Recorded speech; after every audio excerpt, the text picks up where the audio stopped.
Well, welcome everybody. Welcome to the Country Club. And tonight, as you know, we have the famous, world famous designer, Daniel Noree, on for an interview where you can ask him your questions. Because I did a lot of reading and I've still actually got some windows up here so I can, you know, but I can touch on these articles while we're here just in case I, run out of stuff to say. Y'all know me, I don't talk much. But anyway, welcome to the Country Club, and this is Daniel Noree, and we are going to say, welcome, Daniel, and we're going to let you introduce yourself better than I did, for sure. So, and then we'll get to the questions. Hey, everybody. Yeah, as you said, I'm Daniel Noree, and I've been doing some 3D printing for I don't know, since 2010, 11 or something. I've done a couple of projects that you might have seen, like the 3D Benchy or the OpenRC project with the RC cars and quadcopters, stuff like that. The OpenRC F1 has been quite popular, so you might have seen that. And some other stuff as well.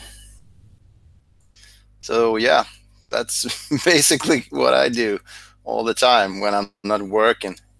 Oh yeah, and I'm working for a company that sells 3D printers as well, so there's a lot about 3D printing during the day too. Well, cool, Daniel. That was really, my first question, is because I'm not sure that, the 3D printing and designing was your day job. I didn't know what your day job was. So you work for a 3D printing company that sells 3D printers, is that correct? Yeah, I work for a company called Creative Tools, and we basically sell anything that has to do with 3D. So that's also for special effects for movies, game development. We have 3D scanners and also lots of 3D printers too, and filament software for that as well too. CAD, CAM, and basically anything that has to do with 3D. Cool, man. Hey, and we got one right up here, and I told you about this before. I was liking the beard because it takes me forever to grow. Jeff Slater said he's jealous of your beard. When I saw you at Murph and you were putting the car together with Joel, you didn't have such a beard. So, you just kind of getting that winter fur on, or what you doing? I actually accidentally shaved off too much. I was only going to trim it for Murph, and I cut it too much by accident. So yeah, I understand. Shit happens. Yeah, Ryan Prior said that he didn't think you had your razor unpacked yet. So, well, listen, I was looking through your timeline today, and it says that you got your first printer in 2011, MakerBot, I believe. Yeah, Thingomatic. Yeah. Yeah. So, I mean, of course, they weren't near. I'm pretty sure near as good as they are now. Nope. My microphone's in the way. So, what has been the biggest, I don't know, change for you since that first one? What is the biggest thing you have seen change in the 3D printing printers themselves since 2009? I think ease of use, and also for slicers, speed for slicers. Yeah, I remember when you used to slice in I don't even remember the name of the software anymore, but you could slice a Benchy and go have dinner or whatever, and if you're lucky it would be ready when you get back. And now if you use something like Simplifier or Cura or whatever, it's like instant. Yeah, well, see, so that's a great thing. And also quality and of prints. I've seen some of those at the shows, some of the older Mendel 90s or whatever, and you see the prints that come off of them, and you go, yeah, that's not good. It's really not good. It wasn't, but if you think about it, before there was nothing. So suddenly, if I speak for myself, I could, make something of the ideas I had in my head and actually make them for real, even if they look like crap. They were mine, and I designed them, and I could hold them in my hand. So that was amazing, and I think it still is. Yeah, a lot of people still think that is the coolest thing that there is that you can get on from Tinkercad Fusion 360 to whatever commercial product that you own, you can design something, and in a few hours you can hold that physical object in your hand. And before those first 3D printers, unless you worked at somewhere that did some type of manufacturing or had a CNC machine, you couldn't do that. You just couldn't hold a prototype that long. But okay, so you started designing when was your first, hey, I want to do this. This is what I want to do moment. Like for 3D or 3D printing, or just for 3D artwork or design work. Yeah, that was like back in 1990 something, and I started to get into CAD CAM and SolidWorks in the early days, and mechanical desktop from Autodesk. Anyone used that knows didn't used to be very easy, but and I really fell in love with the idea of being able to work on something in 3D on the computer. That was just amazing. I was blown away, and I was lucky enough to work at a place where the guy who owned the machine shop let the employees use the machine shop after hours if you paid for material and cleaned the place up afterwards. So I was really lucky in that way, and I was able to learn a whole bunch of machines, and I just learned anything I could get my hands on. Right. And then I somewhere in the end of 90s, I saw one of those 3D printers. I was like, wow, I want one of those. Should I get a mortgage on my flat or something? But it's not realistic to do something like that. And then 10 years later, suddenly a co-worker of mine said, hey, you can get one of these 3D printers for like $1,000. I was like, what? And I just ordered one instantly. Right. Well, and here's my biggest thing with my 3D modeling, because I'll have an idea and I suck at it. Okay. I really do. I can draw okay. My art is okay. But when it comes to 3D modeling, I'm lost. I get on Tinkercad and go, man, this is complicated. So what can you give some of these guys that are starting out, that, because we do have some that are just starting out that are on my channel and they're watching me to learn, and I'm like, dude, don't watch me, go watch somebody else. What type of advice can you give them when it comes to the overwhelming technology that we have now?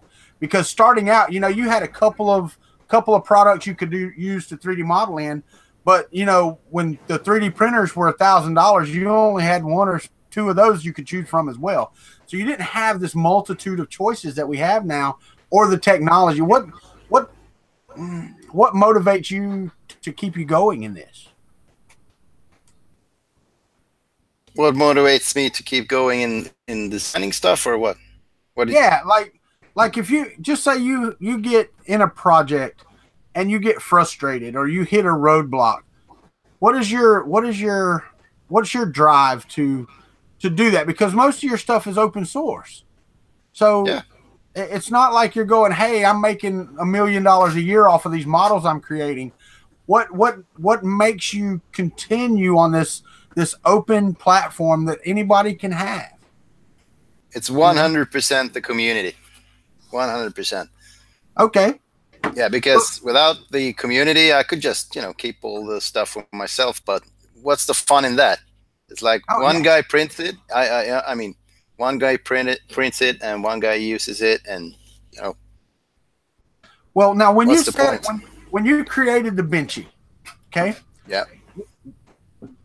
First off, what was your idea behind the Benchy? Was it just a boat? You were creating a tugboat? And then the second part of that is, has it exceeded your expectations as the most downloaded and printed model that there is? Well, for the Benchy, I did it because it's basically owned by Creative Tools, and I started working at Creative Tools, and we tested a lot of printers, and we printed the Tree Frog lots and lots and lots of the tree frog, Yeah. and other models as well. And we thought that we needed a model that we could use on all machines and compare them to each other, and it would test a bunch of different features. It wouldn't be like a torture test, but you would get indications on areas to look at, or improve or whatever. So I got like an assignment for work to create a test model that would take like an hour and a half to print, because you can't spend 5 hours on a test print if you want to print it like several times a day. And a couple of features we needed to fit in there as well. And so I tried a bunch of different stuff, like all kinds of stuff. I tried to model cars, space rockets, stuff like that, but nothing really came out really well. And suddenly, I don't remember where the boat came from, but suddenly it was there, and it turned out pretty good in the end. And I released it I sent it to work, and they released it, and took care of all the website, the material, stuff like that. And I sort of at that point let it go, and it's just exploded since. Yeah. So yeah, it has. I mean, and a lot of people, well, I've just resisted printing a Benchy, and I'm like, well, the Benchy tests things that other things just don't test. So why are you resisting printing? And it's because of, well, you have to print a Benchy. Everybody's like, well, print a Benchy and test it out. And they're like, I'm not printing a boat, So it has become ubiquitous, with you get a new printer, you try a Benchy on it, and that, I think that's one of the coolest things about this community, because it's just a little tugboat. It's nothing, nothing spectacular, but it does exactly what you tested it for. Yeah, and it having spread so much, now if you have a problem or whatever and you print it and you can show it to others in the community, and a lot of other people have already printed it and know what to look for and have had similar or the same problem before and can tell you how to solve it, instead of everybody printing different kinds of models.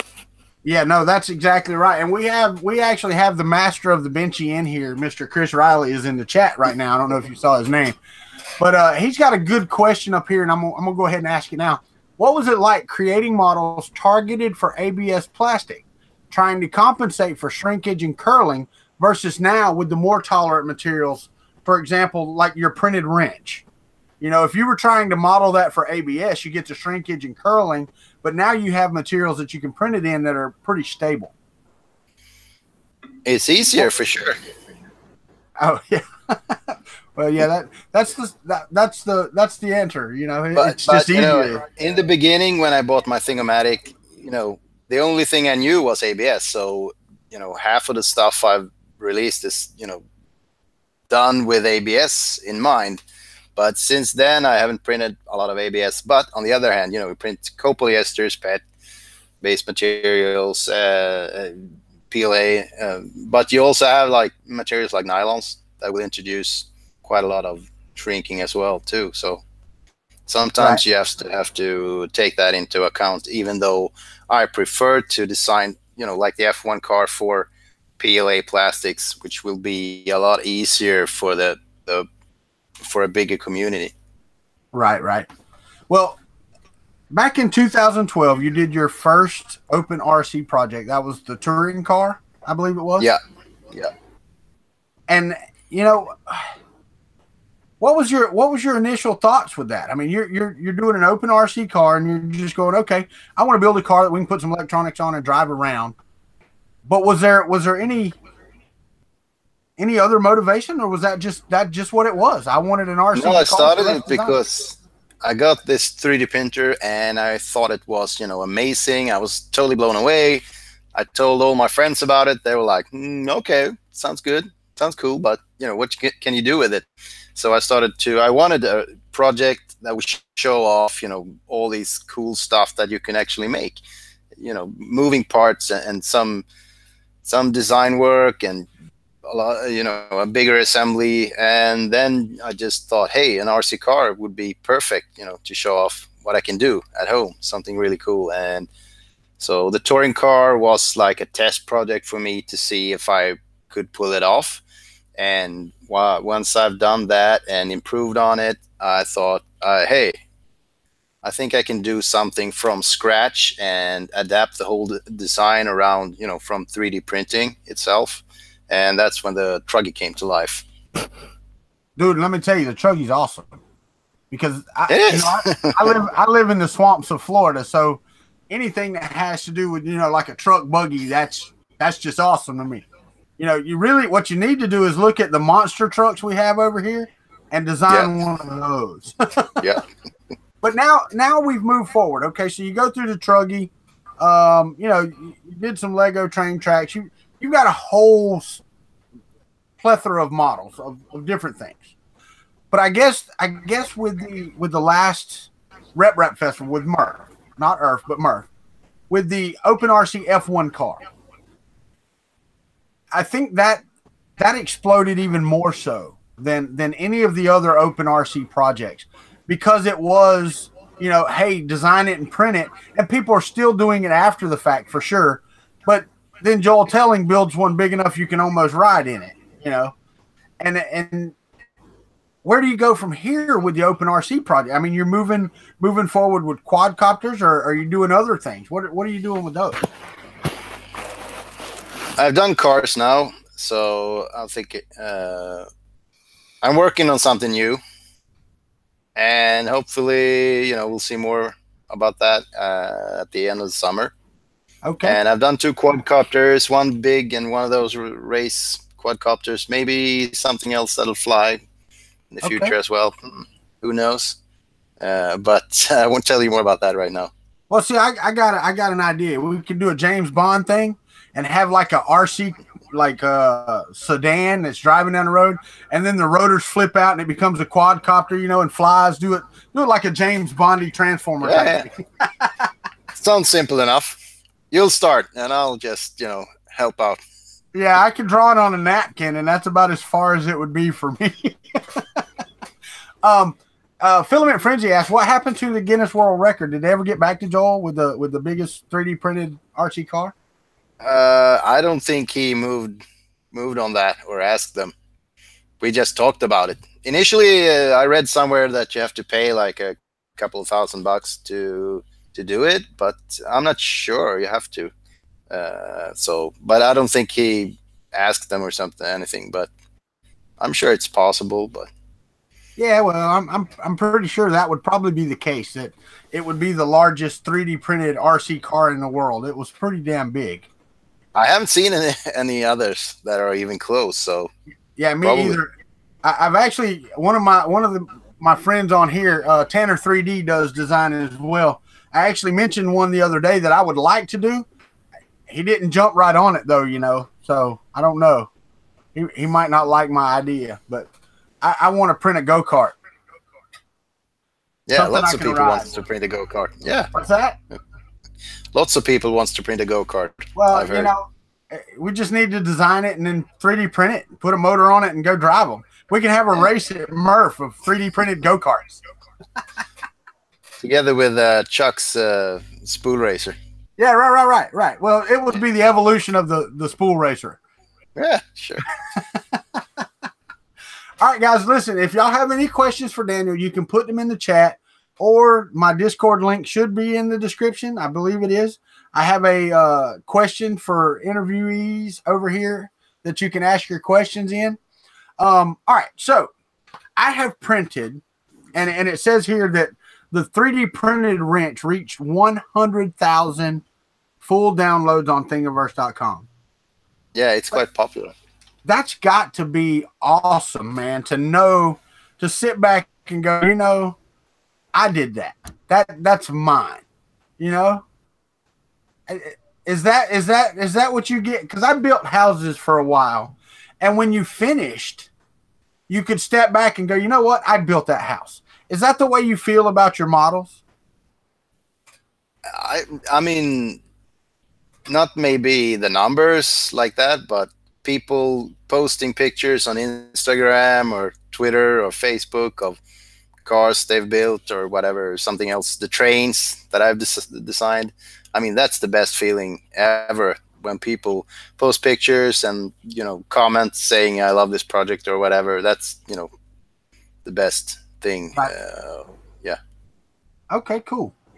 Well, I already asked this question, Filament Frenzy. You can go back and I don't know if you follow Filament Frenzy on Twitter, but that man I call him the Filament Whisperer because he prints some of the most beautiful prints you've ever seen in your life. But you know, he asked what inspired you the most, but we covered that already. So let's go down. Let's go down a little bit. What is your most epic fail from your designs? And what project do you think of and you go, you know what, I really need to go back and do that better? Or do you have one of those? Do you have one? You know, are you George Lucas where you go, hey, I need to add some new digital designs to my movies 20 years after they've been released? Do you have that? I'd like to go back and redesign the touring car because that's looking back at it now, it's not a really good design, but you know, it did what it was supposed to do. It was only a test, but you know, it's out there and people are trying to print it, and I basically released it without any kinds of instructions or whatever hardware list or anything. So it's really hard for people that want to put it together, but some have. So, but that's something that I would like to go back and redesign. Oh, well, that's cool. And you know, everybody would look forward to that too. If you announced that you were going to do that, everybody would sit here on the edge of their seats going, when's he going to release it? I want to see it. I can't wait. So, and Vicky asked something along the lines of what I did. Did you expect the 3D Benchy to become such an icon in our community? And I know that wasn't your initial thought, but when you put it out there, did you think it would become what it is today? No, there's no way to expect something like that. Right. It's like a video on YouTube going viral. I mean, it's just, it is what it is. Yeah, yeah. And also, you know, initially the Benchy was for internal test purposes. So it wasn't like, you know, we're going to make this model and we're going to release it and it's going to be huge. Right. It was more in the lines of this is going to help us out internally in, you know, testing machines and filament, stuff like that. And along the way, somewhere along the way, we thought that, hey, this can actually be something we can release and it can help the community for, you know, and also tiny, you know, marketing as well. But I don't think that in terms of marketing, it does a great job because most of the people printing it doesn't know that it comes from Creative Tools. But well, yeah, and they look at the bottom and they go, okay, ct3d.xyz, okay, cool, watermark, and then they go on about their business. They don't actually go to the website. I think maybe we would have put something like .com on there. Maybe a few more people would, you know, check it out. Oh yeah, absolutely. I think you're exactly right. And I've got a question from Fernando Pena. I'm gonna hold for a minute because that's a little bit later. The big question is, does the Benchy float? The RC Benchy floats. Have you seen that one? Yeah, and Vicky did say that there were 2 Benchy derby cars in the race at Earth. So they made 2 Benchy little derby cars to go along. All right, I don't know what can you say that word that Wellbot put in there, because I don't know that word. Surströmming. No, that's the most horrible thing ever. What is that? It's fish. It smells like the most awful smell ever. Oh, people really? eat it, but I refuse to eat it. I don't even want to, you know, get close to it. That's pretty funny because there's a food here in the south of the U.S. called okra, and you know, if you're a Southerner, you're supposed to eat okra, and I do not. It's just nasty to me. It's one of the most nasty things I can put in my mouth. Oh, and everybody's saying it's fermented fish. So yeah, cool. Okay, here you go. The beard bringer, and I think he is from Sweden. I don't know him, but he seems to have an epic beard as well. He lives quite close to me. Does he now?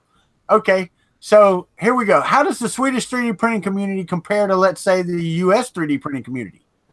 Is the 3D printing as much of a hobby in Sweden as it is here in the U.S.? And you'd have to do this on per capita because your population isn't near what ours is. So I think it's probably similar to the US, only smaller. Well, yeah, and just by population, it would have to be smaller, you know. So Yeah, I can see where most, you know, advanced countries, the 3D printing community is, you know, similar. So yeah, sure. And I mean, if you're watching the demographics of whatever YouTube or download statistics, I think it's like 75-80% comes from the US. yeah, yeah. So yeah, it's you know, biggest in the US, at least for my stuff. Right. Okay. Let me go to Fernando's question now, since we're at about the 30-minute mark here. What do you see as the next big thing in 3D printing? That's the first part of the question. I'm gonna let you answer that, and then I'll ask you my part of the question. I get that question a lot, and I think that's not really for me to answer because I don't really look for something else or what's in the future, because I'm super duper happy with what I have right now, you know, or even the Thingomatic. That's just okay. This is what I want. This is enough. But sure, I mean, having something like color 3D printing would be really cool, or you know, like the tool changer from E3D, that would be pretty cool as well. Or the printer belt, one of those with a belt, something like that. That's something that I personally would like to have. But in terms of, you know, industrial stuff, I have no idea. But I'm sure there's a lot of cool stuff coming. Yeah. Well, seeing that leads me to my question. If there was one thing you could add onto your favorite 3D printer that has everything that you have, and I don't know what model that is, if there was one thing you could add to your printer, what would it be? What would be Daniel Noree's next thing that he would put on his 3D printer? Oh, that's a hard question. I honestly don't know. Oh, wow. Because I've got 6 printers. I don't know how many you have. Yeah. Okay. And I have my favorite. You know, I've printed 2 3D printers now, the complete frames, one for Murph and one for Earth. But my favorite's still my Mark III. I mean, it's reliable. It's go-to, you know. And I have the thing that I want on it most is ordered already. So I want that multi-material unit number 2 that's coming out from Prague. And as soon as I get that, it will be, you know, the greatest 3D printer that there is out there for me right now. You're right. I have my go-to printer is my old MakerBot Replicator 2X. Really? Yeah, it works great, but you know, I'm trying to repair it and service it as much as I can, but it's starting to fall apart, and maybe, you know, it's time to move on. I don't know. It may be time. It may be time for you to move that. All right. Chris the Viola Nerd asks, how would one gain a bigger audience of people with their 3D models and their 3D prints? So if you were starting out now and you had these great designs, how would you set yourself up to get in front of the most people possible to gain an audience? 100% YouTube, definitely. Okay. And I have to agree. I don't see myself as a YouTuber. I think it's really hard, and you know, I suck at it. But in terms of exposure, it does the trick. It really does the job, because I can see my statistics on Thingiverse, and when I started to do YouTube videos, even if they suck, it's like going like this. So I think it can be hard to be in front of the camera, but you don't even have to. You can be behind the camera, but YouTube can help a lot for exposure. Yeah, I understand about being in front of the camera. As you know, I'm here 2 hours every day, so and that's going to change coming next Monday. I actually have to start going to work, so we're going to get a day job. So you're only going to be on once a day then? Well, no, yeah. Well, I'll be on once a day, but it'll be in the evenings.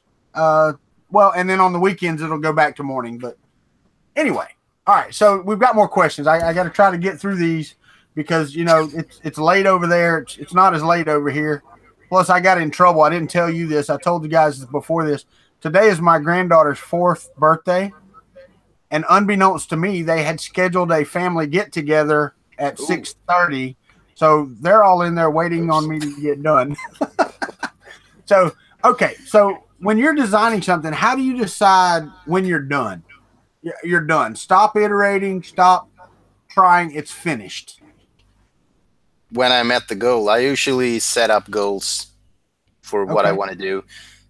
In stages, you know, I start to do like a mock-up, and I print the entire thing or parts of it, you know, to get a feel for the design and the size and stuff like that. And then I start working from there, you know, adding details and you know, all the mechanical stuff, and then I work on it until, you know, I reach those goals. Or it's not like I improve and improve and improve. I think I have a pretty clear picture of what I want to accomplish. Yeah. Well, okay. That's cool.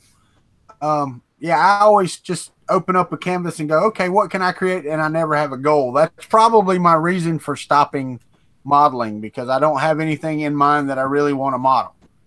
So I think it's hard to. It used to be hard to stop iterating, but that way you will never get finished. So I started to, you know, set a deadline and like, this is it. I can't, you know, iterate forever. I want to move on to the next project. So, yeah. All right, and on a more personal note, Never Let the Machines Win Mike asks, are you settled in after you move? Did you get a good makerspace in your new home? Not yet, but there will be. I'm working on it. Yeah, well, I see the dollhouse over there behind you, so apparently there's a little girl somewhere. The rest of the room is just filled with boxes. So. Oh, I understand. That's why I got the camera up like this. That's okay, man. You see the mess behind me. I'm stuck in a back room in my house. We have no room either, so I understand. It looks beautiful.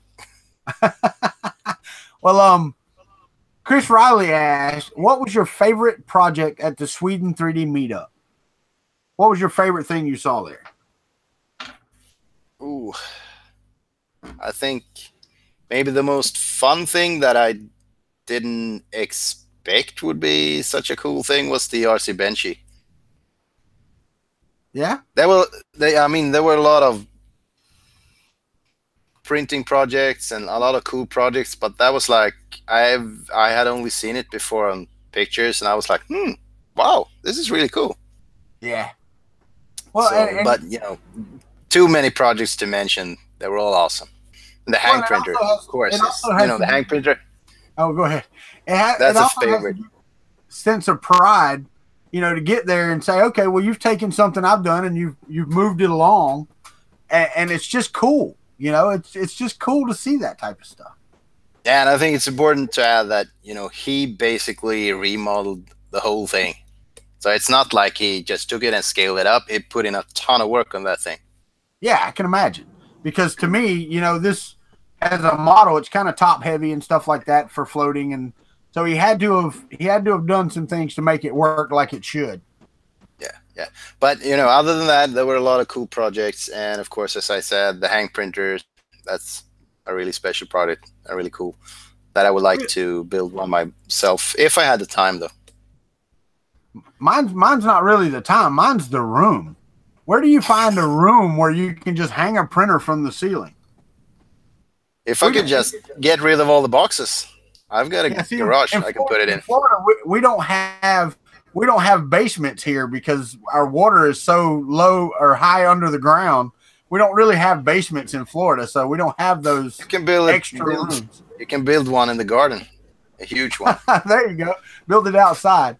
Okay, and all right, so Filament Frenzy Tom is his name, wants to know, where do you see the future? More control or less control for someone of your level? And do you think the level of plug and play we're chasing is good in general? That I don't know what he's asking, more control or less control of, but I I personally want to have as much control as possible. I don't, I'm one of those stupid old people that don't want auto leveling. I like to, I start the print and I want to fine tune the bed just, a tiny, tiny bit. And having, like auto bed leveling, that's really annoying. You start the print and like, okay, it's not perfect, but it's working. I just wanted to, fine tune it. But for everyone else, I think, the plug and play printers, that's a great thing.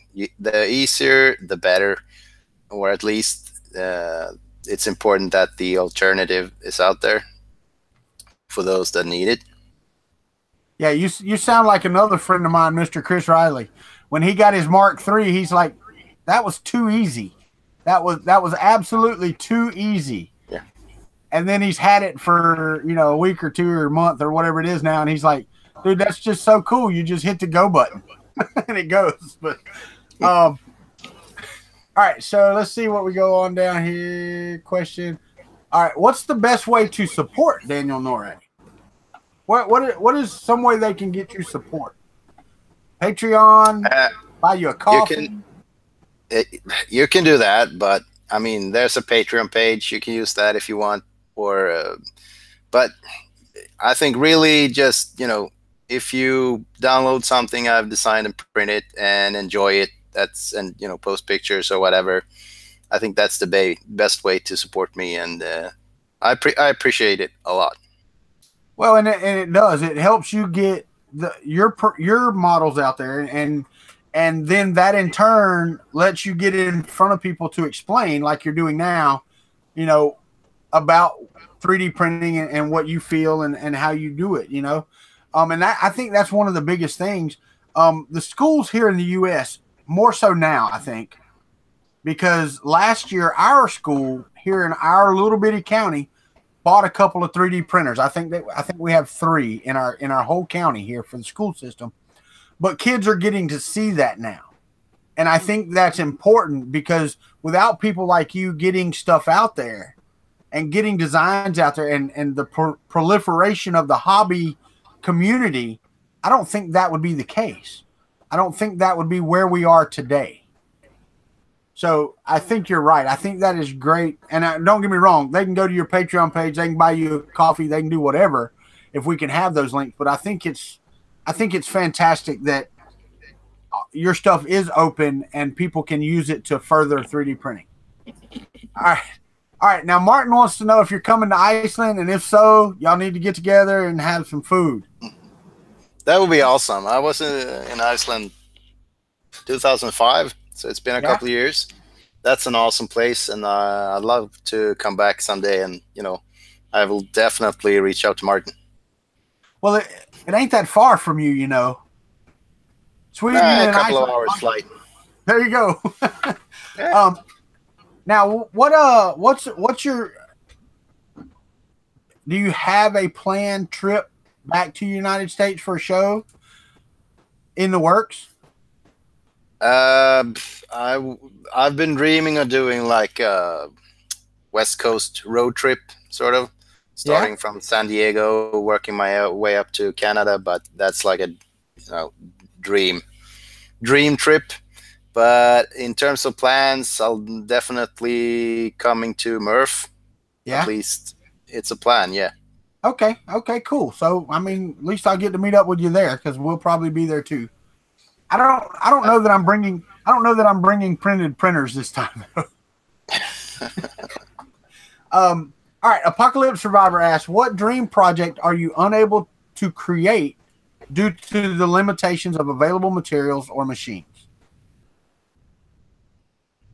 Anything? I think it started with a truggy, and that I want to make durable things that can withstand a lot of force in a real world environment, sort of thing.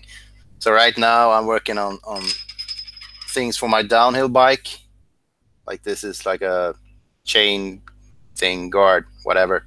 Yeah. And I'm like everyone else, I'm waiting for the perfect material that would be durable like nylon and rigid like something like PLA. But okay. Yeah. So I mean that's the nylon stuff is pretty tough. And, you know, ABS gives you that little bit of flexibility. PLA is a lot stronger than people give it credit for. If you could get some really like heat resistant PLA, it would be awesome. Like, I mean, that to me would be a perfect material. But yeah, I mean, so do you get to speak a lot to groups about 3D printing, or is it more your business where you're trying to sell things or stuff like that? Do you get to speak to the 3D printing community? I do, basically, because of the position I'm in. I basically do both.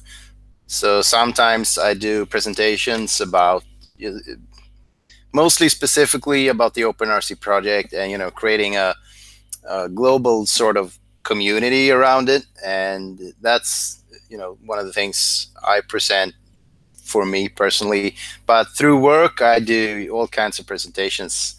I'm doing a presentation after this summer for schools, and, you know, about 3D printing in school and what kind of printers you should use, and materials and softwares, stuff like that. But it can be basically anything regarding 3D. Oh, well, cool, man. I mean, that to me is one of the biggest things that I've found, because, you know, I've had my hobbies over the years. You know, I've done this hobby or that hobby. My wife's like, you change hobbies like you change underwear. But I think one of the coolest things about the 3D printing hobby and community is the openness and the willingness to help. What is your favorite thing about the 3D printing community? Is it that openness, the sense to help? You know, just the people in general. What is it that you like?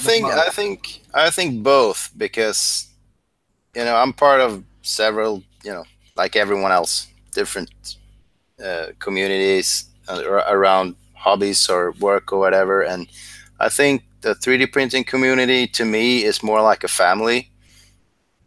I can't believe how friendly everyone is and helpful, and, you know, people reach out if they hear you have problems or whatever, and offering to help, and that's just amazing. And before I got a 3D printer, I didn't even know that there was something called hardware, you know, open source hardware. You know, just like everyone else, I downloaded open source software, but I didn't know there was something like open source hardware. So when I got my printer and I started to get into it more, and I was like, oh, people are sharing designs online without, you know, asking for anything in return. I was like, wow, that's really, really cool, and I want to be a part of that too. So that's, you know, how it started. Yeah, the whole sharing thing. Well, I mean, that has been one of the biggest draws for me and some of the other guys in here, because I started my YouTube channel in January. Okay, and it's still not, you know, it's not rocketing through space like Joel's did, but it has grown, and it's a close-knit group of people, and they're from all walks of life, all different countries, and they get on and they're respectful to each other, and they just enjoy talking about 3D printing. They enjoy sharing ideas, which to me also, go ahead. Also, it's not only about the people already in the community, but everyone from the outside is welcome too as well. If they want to, everyone's welcome, and you know, so that's something else that's really cool, the openness to take on new people in the community as well. Well, and I saw that firsthand at Earth. Okay, there was a man there. They were representing a group about open software. He had nothing to do with 3D printing.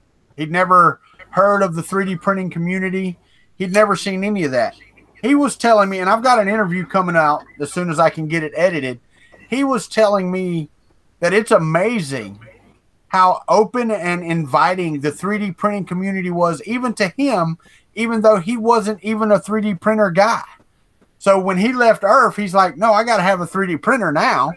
So he bought a 3D printer before he left, you know? But it was because the community was so inclusive, even of him, who wasn't there doing anything with 3D printing. So later we'll get to see that on my channel as soon as I sit down and decide to edit. I hate editing video, but it is awesome. Me too. Yeah, that's what draws me to this. this community more than anything else is that I'd like to go back to if you're finished. Sorry, I didn't want to the filament question, and because regarding available materials, I want to. If you watch my YouTube channel, I try to incorporate all of my hobbies into one pile of whatever for a project. So I try to do stuff for skateboarding, snowboarding, downhill, and for all those BMX or whatever. With that comes a certain need for a lot of durability, right? For stuff like the skateboard trucks I did and stuff like that. So that's hard, and that's you have to push it all the time if you want to have something that you can rely on with your health. If something happens, you probably injure yourself. So, but I really want to. I'm looking all the time at incorporating my hobbies for videos or projects. Okay. Well, you mentioned a hobby there that's really not big in Florida. That snowboarding thing never took off here. I'm still waiting. I'm still waiting on that. I'm still waiting on that to take off. Hey, you can always, you do wakeboard. Well, we can do wakeboards now. We can do wakeboard. We can do water skis and wakeboards, knee boards, whatever. IR Blinks asks, how have you adapted to living outside the city? Dude, that is just amazing. The only regret I have basically is that we didn't do it like 5 years ago.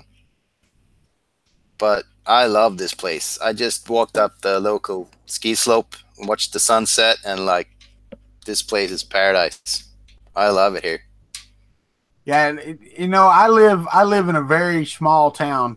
My address is in the description of all my videos, and you can pull me up on Google Earth and you can look and you go, okay, he lives in the middle of nowhere, because that's where I live. There's nothing here, but I love it. I love the community of it is what I like. So have you ever thought, and have you ever thought of trying to do a different model that tests like the Benchy does, because you need something that does more, that you could release and give to the community? Have you ever thought about one of those? Yeah. I tried to make one. Yeah? But what happened? They all suck. I just can't seem to replicate, the 3D Benchy, because it came out really well, and I've tried to make something else, but it's always like, no, I can't get it right. It just doesn't get good. So, but who knows? Maybe in the future. Well, and I will tell you that the 3D Benchy helped me solve one of my issues today. Really? Yeah, I have a printed hypercube. I don't know if you saw where I was printing that hypercube and building it, but it wouldn't do little columns very well at all. Okay, everything else looked great, but then I noticed so I said, okay, let me print a Benchy, because it's got a little column at the top that's a little more robust, and maybe it'll show me something. So I printed it out, and sure enough, it showed me that for some reason I was going too fast in my little circles. So we slowed that down, and guess what? It prints them fine now, and I'm all happy. And so I had to use a Benchy. The frog didn't tell me that, because the legs on the frogs aren't straight columns. They're just, they're kind of at an angle, so it hides that from you. So I do like the tree frog. I do print quite a lot of country. We all do. They get tired of looking at frog butts on my channel when I print things. But and you come some mornings, it's great when Daniel comes in. But nobody really asked any questions of Daniel. Okay. Apocalypse asked his question over here and up here, but Wellbot made a statement that the community is a lot different, say, than like the game dev community. They tend to be very closed off. Now, are you members of other communities that are kind of like that are closed off and aren't as open to new folks and new ideas? Yeah, sort of, sure, a little bit, but I have recently just stopped following those because there's too much negativity, and I don't think that if not everyone is welcome, it's just, what's the point? You can have a private club or whatever for yourself. I don't, I don't Yeah, want to be a part of that. right. No, I hear you. I understand that for sure. And that's what I try to do with the country club. You're welcome here until you make yourself not welcome here. Yeah, Which is yeah, the way it should be. sure. It's like the open RC community. I think that's a really great community. Everybody is really helpful, and I haven't seen yet somebody posting a stupid comment or whatever, or being mean to someone else. So that's been great. And also, if someone posts some stuff like that, they're gone. Yeah. Well, Robbie Mack asked a question that I saw up here in the chat. I was going to get to. All right. So, what's your favorite design software? What is the thing that you design with the most? Well, right now I'm working, almost exclusively with Fusion 360. Okay. And I like it a lot because it's so accessible, to everyone, or at least close to everyone. And it's free and all that, because when you've been using CAD software for such a long time, and you have something at work, and you download through mysterious sites some shady copy of whatever favorite CAD software, it's awesome to have something like Fusion and other similar programs. I mean, there are other softwares too that are free, but I think it's awesome to have something like that easily accessible. And the second part of that is how has the software changed since you started? Well, looking back at something like Autodesk that I talked to about before, that I don't even remember the name, but that was really complicated, and you have to, almost be an engineer to just understand the concept behind the design software or the UI. And I think softwares like Fusion 360 is so much easier to learn and understand the concept of how you're supposed to use it. So that's a huge step forward. Oh yeah, I can imagine, because I've been doing. My first computer was a VIC-20, and I don't know if you know what that is, but it was like a Commodore 64 back in the 80s, 90s, whenever it came out. And then, the 286s and 386s and the software we had to go through to get where we are today, it's amazing to me. It really is amazing to me to see where we've come. Now, I guess this is a personal question. I don't know. From IR Blinks, I don't know who this person is. How is Daniel getting on with Facilian? That's Ian. Facilian C8 is a material that from 3D for Makers sells, and they are sponsoring the next OpenRC project. So I have a lot of that, and I'm getting on well with it so far anyway. It's an interesting material, and I need to print it a lot more to see, learn more about it. But it works great so far, and I think it's good. It suits the next OpenRC project really well. So I think the answer to that is I'm getting along well with it so far. Cool. Well, there are limitations to FDM printing. So right now, the materials, though, for SLA aren't as strong as some of the FDM printing materials.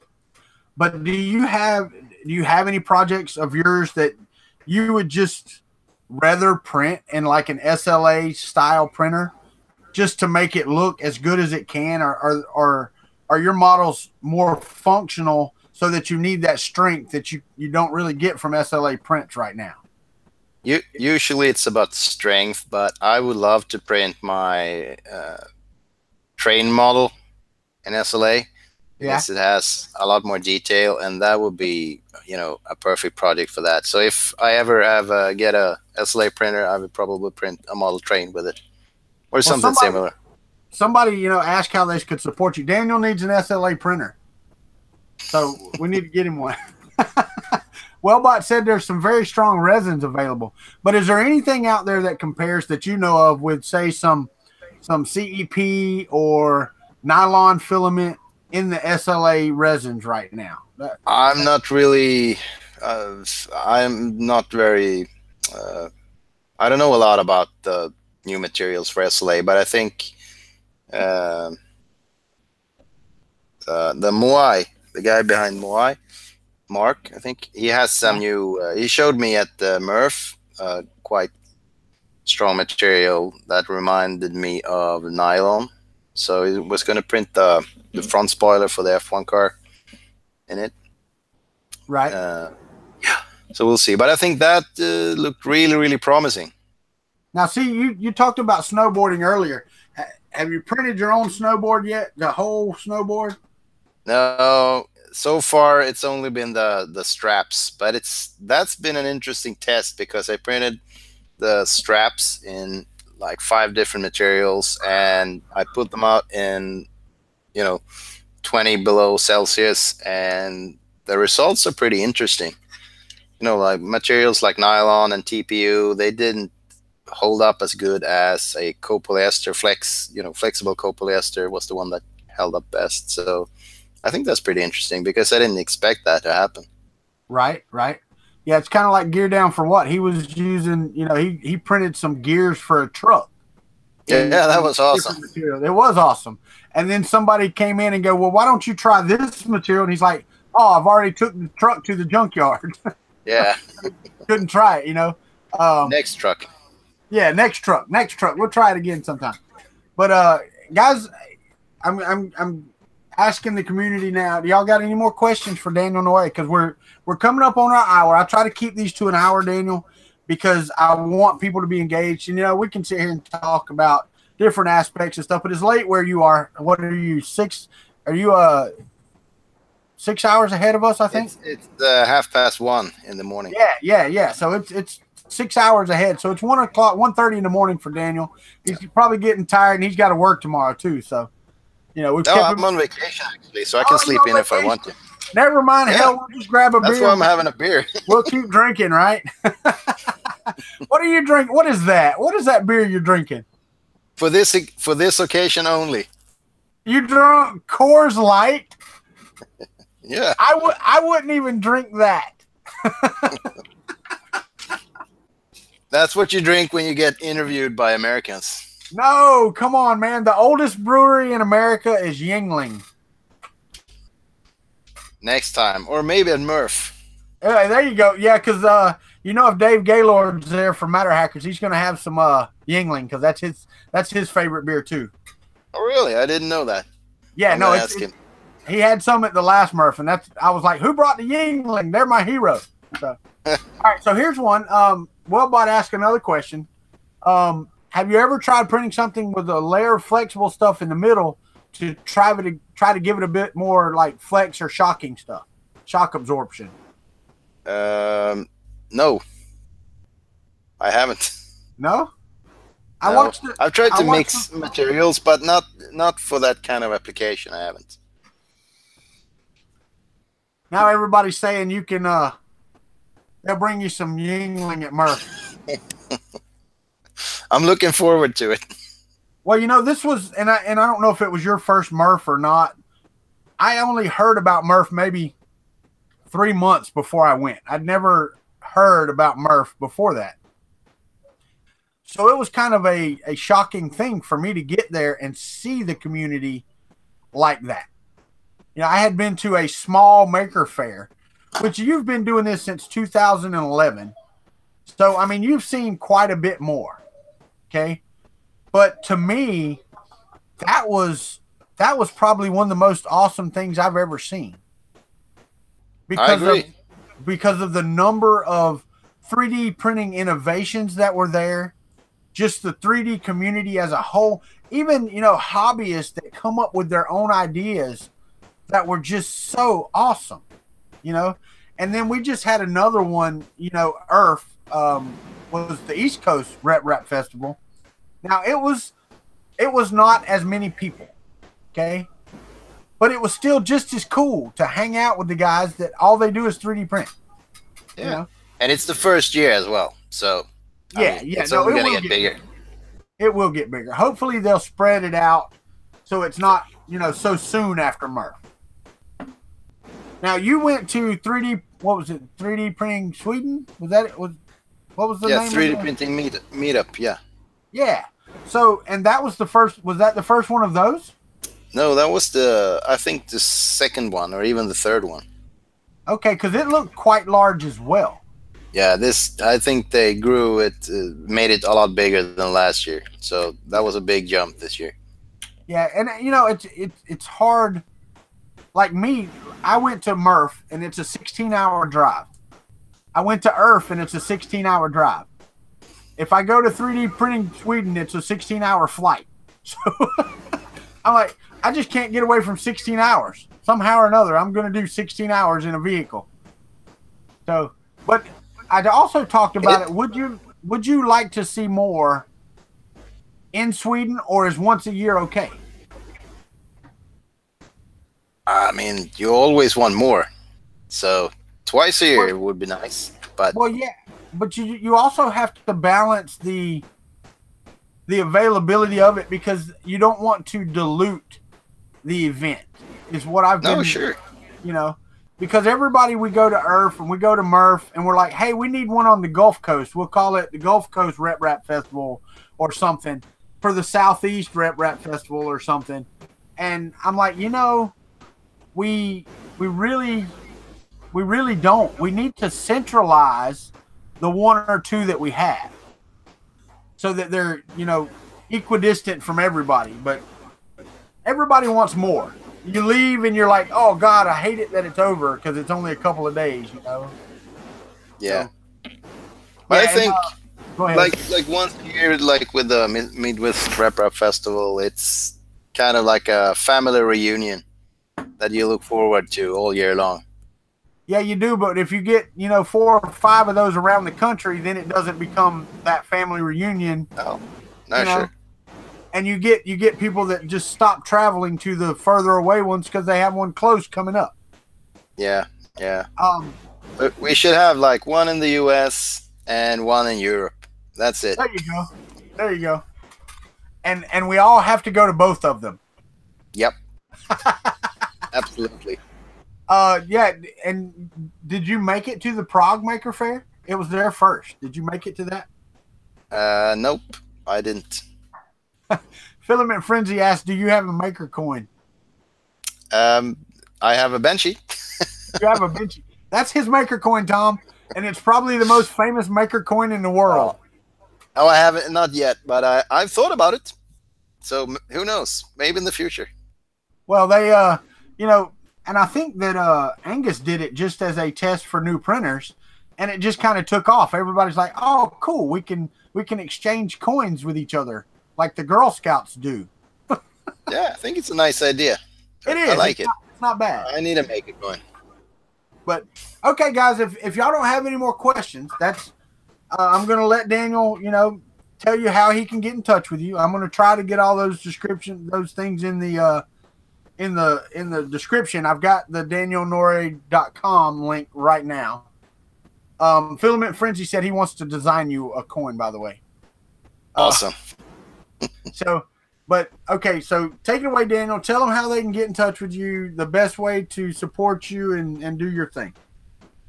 Basically, if you want to find any links or whatever, you'll find it at my website. So if you post that, that'll be just fine. And if you want to support me any other way than, you know, downloading and enjoying whatever designs I've done, you know, in terms of money or whatever, you can find links to my Patreon on my website too. So go over there, check it out. Maybe there's something to enjoy other than links over there as well. So all right, cool. Well, I'm gonna tell everybody bye, and I'll be back with you in just a second, Daniel. Okay. All right, guys. Well, that's been a successful interview with Daniel Noree. And if you have any questions, I'm pretty sure you can get in touch with him through his Twitter at Daniel Noree. And on his website, I'm pretty sure you can email him if you have some questions for him. As you know, the community is open, and Daniel is one of those that's a pillar of the community. There are pillars of the 3D printing community, and they are very open to questions, and they give suggestions, they give advice, and that is what makes this so cool. I want to thank you for joining me here on Kuntry 3D. I'm Walter. Y'all come join the Kuntry Club, and we'll talk more about 3D printing. But for now, y'all have a great night, great morning, great evening, wherever you are in the world. Have a good night.